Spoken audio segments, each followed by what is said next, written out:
Welcome back to Reddit Chronicles. Today we're doing ProRevenge. I got 3 amazing stories for you guys. First, a racist aunt and cousin screw themselves over and get what's coming to them. Then, a guy who found out he was being used for money turns the tables on his greedy date. Finally, a dad who found out some guy was harassing his daughter online proceeds to ruin his summer. Make sure you click the bell icon for more, and let's get started. I own a small home improvement company. I do alright for myself, but for some reason my family thinks I'm rich. They don't realize that I'm saving money for all 4 of my kids to go to college, and that I have 12 employees to take care of. All my money is tied up. The roof on my aunt's house was in deplorable condition. Last July, my grandmother talked me into fixing it for free. It wasn't an easy job either.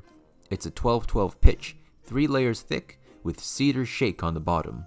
Normally, I would charge $15,000 for the type of job, but I let my grandmother talk me into it. I asked my employees to volunteer their only day off that week. To my surprise, all 10 of my laborers decided to show up. They all refused to clock in. They told me my family is their family, and for family, they only charge beer. I was humbled by their generosity. As soon as we get to my aunt's house, we start setting up, and my guy started playing the radio. They was listening to some very Mexican music. Then my trashy cousin decided she was going to go outside and start yelling at these guys about the music and had them turn it off. About an hour later, my cousin came outside again to tell these guys to put their shirts on because she felt like it was inappropriate for her 8-year-old daughter to see a man working with his shirt off. After the tear-off was done, we installed a new roof deck. I went out and got a couple buckets of chicken and a few cases of beer. Everyone was standing in the yard, eating chicken and drinking beer, talking and joking around and having a good time. Then my cousin decided to come out, yet again. This time, she's complaining about everyone drinking on the job.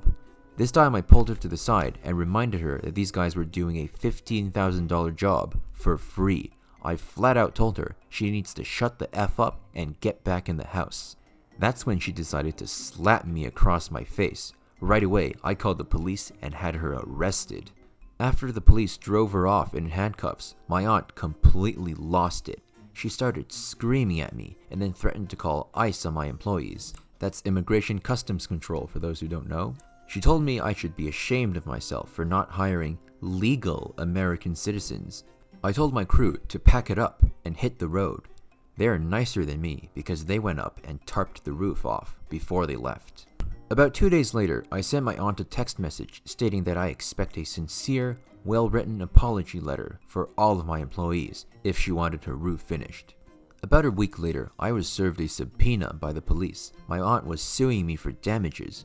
I explained the whole situation to the judge and showed her the message that I sent my aunt requesting a simple apology letter, to which the judge fully agreed on my behalf. My aunt was ordered by the court to write 10 sincere apology letters to my employees before I finish her roof. She still hasn't wrote those letters, and she still doesn't have a roof. Edit. I believe the only reason she hasn't wrote the letters yet is because the tarp is holding up. My guys are professionals. We'll see what happens after a couple spring thunderstorms. So just imagine, you're doing your aunt/cousin a huge favor, basically giving them $15,000. And they have the gall to complain about frivolous things like, the music's too loud, or they don't have their shirts on, or they're drinking beer that the nephew brought them. And of course we know those aren't the real issues, right? It's because, they're immigrants from Mexico or wherever. In any case, it's not surprising how things ended up. I mean, after all, racists are some of the dumbest people in the world. Moving on. So this one might be a bit tame for this subreddit, but hopefully you guys will still get a kick out of it. I'm new to the subreddit, and just Reddit in general, so I'd love to hear your feedback. Also going to be a long one, so hold on to your butts. No, this isn't really that long, but anyway. For context, my family is in a very fortunate position financially. I would describe myself as upper middle class. This story happened a few years ago when I was at university. It was a fairly small university, so many of the students lived locally in a generally very working class area. I also have a twin brother who goes to a different university nearby, who has a small part to play in this story. I never really had much luck with dating due to having some pretty niche hobbies and interests, so it was hard to find people that I can relate to and really click with. But I would always get on and remain friends with people if things didn't work. I ended up dating a few girls on the university netball team. They all seemed nice, but again, it was clear we were not a great match. Because I stayed on good terms with everyone, I ended up spending a lot of time around the people I had previously dated, but just as friends. Consequently, most people on the netball team were familiar with me. Enter the greedy girl, Gigi. She was a bit of an outlier in the team and didn't speak much, so nobody knew much about her. One day, she comes up to me and asks me out on a date. This was a nice surprise, as I was normally the one doing the asking, so I said yes, as I had no reason to dislike her at this point. After I say yes, we chat for a bit, and she keeps trying to shoehorn into the conversation the fact that she, like many others around here, doesn't have a lot of money. I really didn't think too much about it at the time, but in hindsight, it was obvious. To keep the story short, I won't explain the dates. We went on 3 before I realized how greedy she was. All you guys need to know is that I paid for everything on every date, but I didn't mind doing this. We normally went out on weekends. One day I went to the library to get some work done. The desks have tall partitions between them for independent work, but whispering was still allowed in this area. Over the partition in front of me, I hear Gigi's voice whispering to a friend. I begin to stand up to say hi, but stop myself to listen to their conversation just before my head emerged over the top. She was talking about me, calling me things like a posh C, but saying that she was going to let me take her on a few more dates because I took her to fancy bars and bought her expensive drinks. I thought about it and realized that she had always gone for the most expensive drink on our dates so far, so I decided it was time for some revenge. I left the library without being seen. A few days later, I actually saw her driving around in a brand new BMW, so she was clearly pretty damn rich herself. The best and fanciest bar in town was owned by my best friend and her family. It was a small bar, but very high end, with some of the drinks being over 15 euros for a very small drink. Therefore, not many of the students went in, but if you were invited there on a date, it was a special one. I spoke to my friend, whose family owned the bar, and got her in on my plan for revenge, ensuring that she would have my back if things went wrong. I was pretty paranoid about getting caught because I planned on tricking Gigi into paying for everything that night, up to a total cost of all the previous dates combined, in excess of 250 euros. To cover my tracks, I asked my twin brother if he wanted to go out with my friends to the pub, telling him my plan and that I would give him some money if he went out dressed like me with his hairstyle the same. I also told him to take plenty of pictures with my friends, so I had an alibi. The night of the date came around. The bar was busy, but we managed to get a table. I immediately lied to her, saying that I had forgotten my card, but if she paid, I could transfer the money to her later. She agreed. I had done this for real on the second date and paid her back as soon as I got home, so she knew I was reliable. I told her to stay sat down and save the table, while I went and ordered drinks and the biggest and fanciest tapas plates on the menu from the bar. My friend, pretending she didn't know me, as agreed, served me the drinks. Gigi seemed to be in disbelief of my generosity and pretended that she was having one of the best dates of her life. I also pretended to be enjoying it, continuing to buy the most expensive food and drink until I had nearly spent the target £250 on her card. The dessert section on the bar's menu is titled Just Desserts. Finding this oddly appropriate for my revenge, I asked her if she wanted her just desserts, pointing at the menu. She laughed and said yes, so I went up to the bar once again with her card and ordered 2 of the super deluxe chocolate fudge cakes.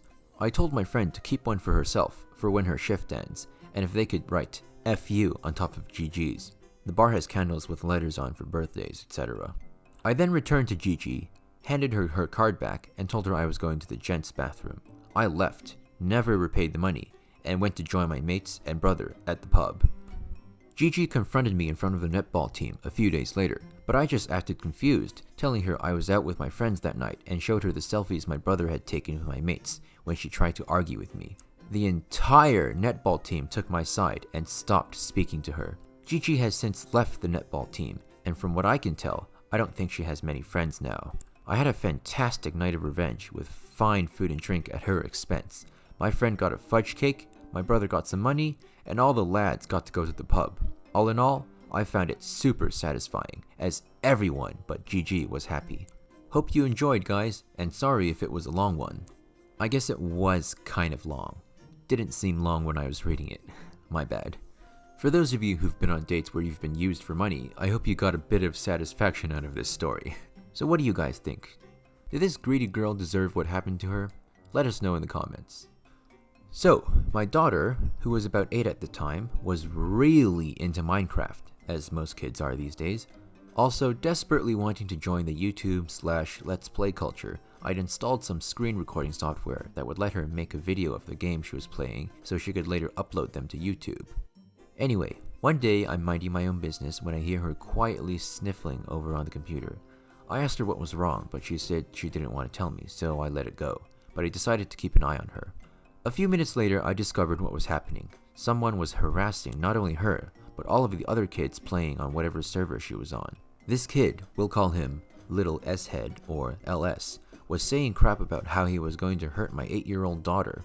She told him how old she was, hoping he would stop, how he was going to hack into her IP, steal all her info, swearing profusely. Remember, this is a game for kids, etc, etc.